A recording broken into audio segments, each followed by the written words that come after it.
Alright, so let's just get right into it. Good morning, teachers, parents, faculty, honored guests, administration, my mother Judy. How are you, Mom? Love you.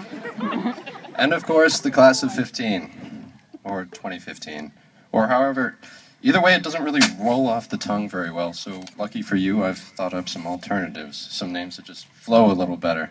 Among the best were the class that never won a homecoming.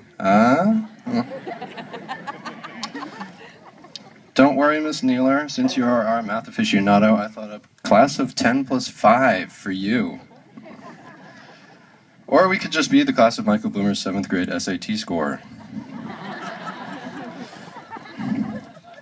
Regardless of the name of the class, however, we made it. We earned our way, whether that may have been running the gauntlet through halls filled with construction, or even dealing with cardboard boxes and Nicolas Cage in our sophomore year hallway.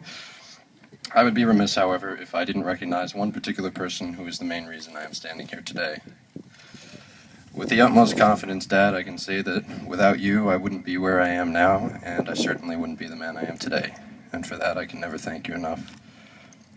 Despite all the time we spent together as a class, getting back on track, it wasn't long ago that the whitewashed walls of Kingswood first saw the class of 15, and frankly, we had no idea what we were in for. We didn't know that given a year, Mr. Lush could grow the most luscious locks of hair you've ever seen. Or that eating lunch in the practice gym with cement floors and the occasional construction worker was in fact not normal. We didn't know that eating in the library was the fastest way to Mrs. Libby's hit list. And one thing we certainly didn't know was that Mr. Burns, although looked very much like a student, was in fact not. Yes, we had a lot to learn, but one thing we did understand was that we were going to support each other through thick and thin, and that our new high school would do just the same. But that's what's great about living in a fairly rural area. No matter the obstacle, it seems the person you're looking for is always there. So, flip the page. On behalf of the class of 15, I think it's only proper that we thank our wonderful teachers for always being there. Yes, clap, thank you.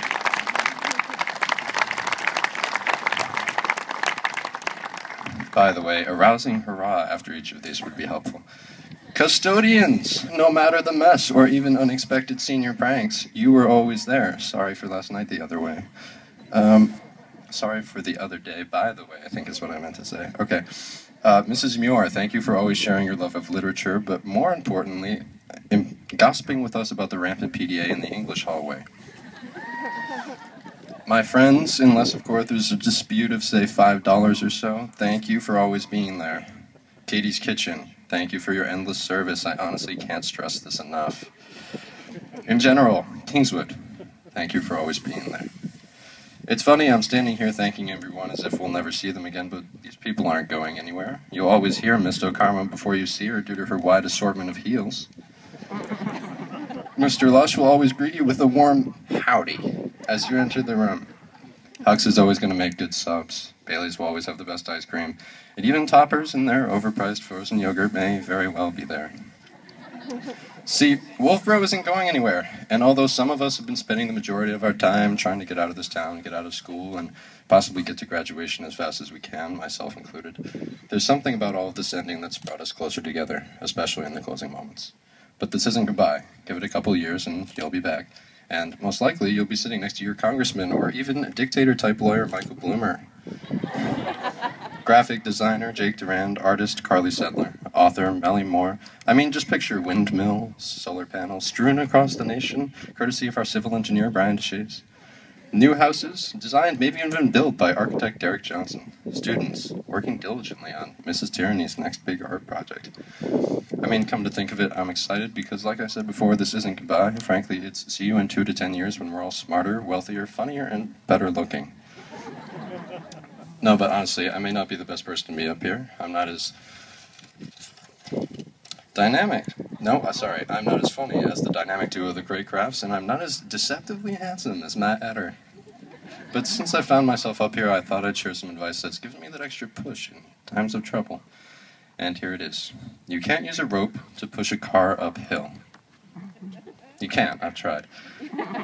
Now, take from it what you will, but what I think they're trying to say is that when life gets tough, just take a minute.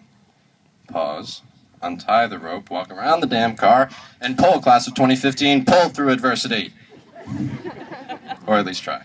But seriously, pull in everything life has to offer, do what you love, and the money will follow you.